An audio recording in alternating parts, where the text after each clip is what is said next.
บายดีเนาะมื้อนี้เฮาสิพาพี่น้องปองปายเบิดสู่ทุกคนมายังเลาะปลาเนาะเนื่องจากมื้อนี้เป็นมื้อที่ฝนตกดินตกบ่หยุดเบิดมื้อเบิดเว้นเลยนี่เฮาสิพาทุกคนไปหาเลาะเบิ่งกระปูว่าจะมีหรือบ่เนาะพร้อมแล้วเฮาออกไปเดินทางกันเลยไปนี่คือทางที่เฮากำลังไปเนาะไปพร้อมแล้วไปลุยกันเลยก็มากับทีมงานอยู่ 4-5 คนเนาะ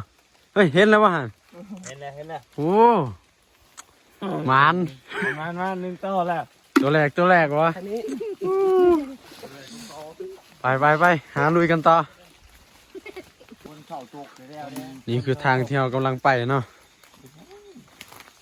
เอามาเบิ่งอันกันเนาะว่าจะมีหรือบ่ลุยในป่าหกมีเฮ็ดได้เฮ็ดมากได้เนาะฮะโอ้เฮ็ดเบื่อแล้วถึงไปเห็นบ่ใส่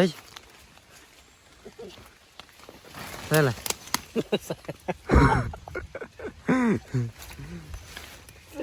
ตัวติ้วเจ้าก่อนไหนวะ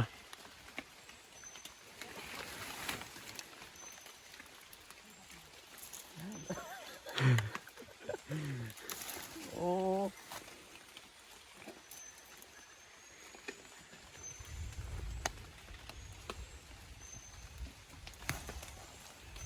ยังอยู่วะดูว่าเขาหูละ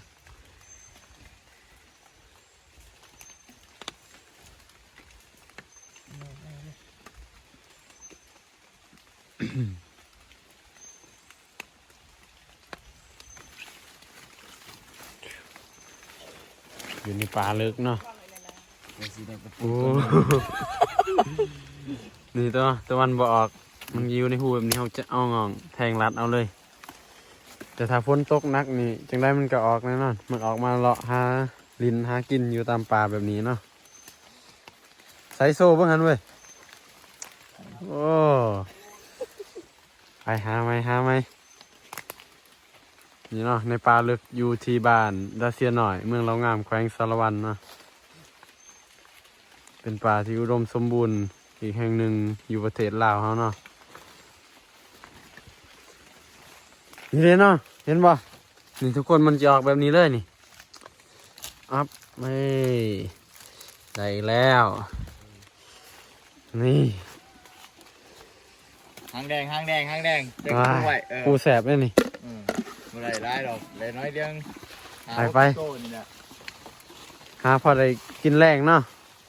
นี่เนาะทีมงานเขากำลังขุดอีกคนนึงเนาะเพิ่นว่าเห็นตัวใหญ่แล้วจับบ่ทันเนาะมันแล่นเข้าหูเพราะว่าฝนเศร้าตกแล้วมีหมากอันนี้กินได้เลยนี่นี่สมเนี่ยเนาะคือมะม่วงนะคือมะม่วงอ่อนเป็นไงกินโซ่บ้างจังบ้าน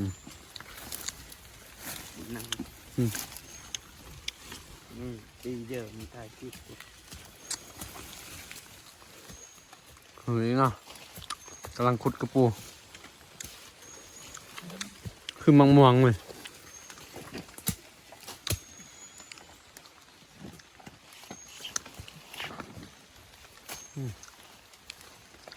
โอ้นี่เนาะได้แล้วนี่มันจะออกแบบนี้เลยเนาะเวลาฝนตกนี่นอกยี่นอกนี่ฝนเช้าตกเลยโอ้ง่ายๆแบบนี้เลยเนาะ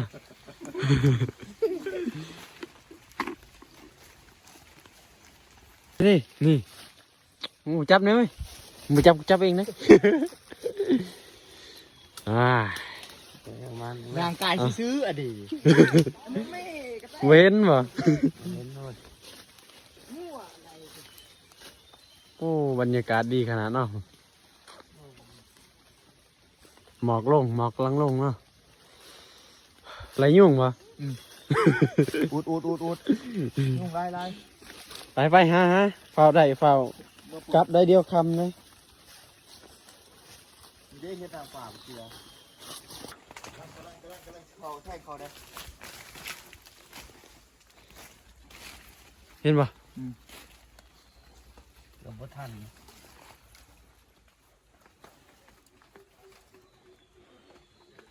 วางงัดบาดมึงเองนะ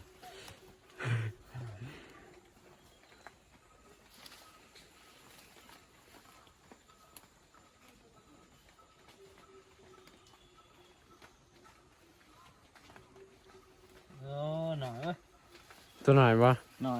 จังเลย โอ้หน่อยก็ยาเอาเลย เดี๋ยวก็เห็นตัวใหญ่หาไปเรื่อยๆนี่แหล้ว เอาเสื้อ โอ้ตอนนี้เราก็สิขอตัวกลับก่อนเนาะกระไรบ่ได้ปานใดมื้อนี้พอได้กินแรงเบิ่งบรรยากาศหอมๆนี่ เจอกันใหม่คลิปหน้าเนาะทุกคนสวัสดี